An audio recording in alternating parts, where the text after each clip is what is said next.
congrats talaga kayo. Bakit? Ba't nanalo ba siya?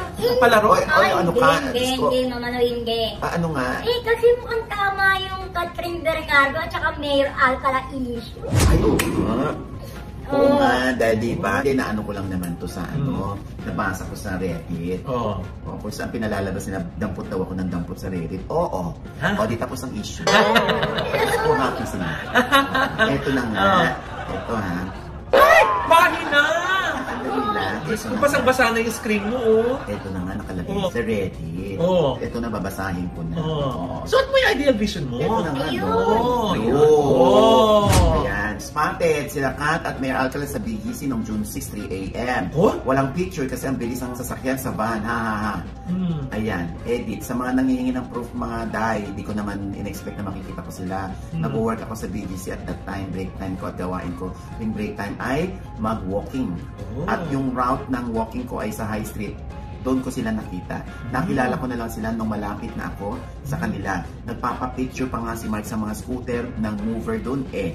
Oo. Saan kayo mga picture yun na nga, yung mga comment dyan sa baba, ay inaanap nila. Pag walang resibo, hindi totoo. Pag walang resibo, malabong paniwalaan. Yung mga ganyan. Eh tapos mayroon pang isang nag-chika. Yan to.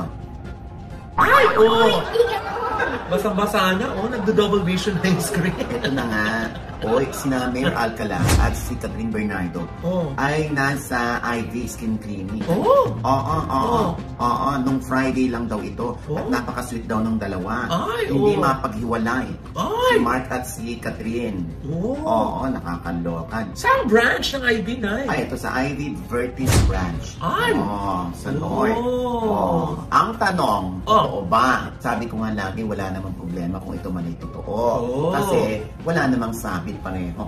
Yes! Pareho naman silang single. Sumi-single. Diba?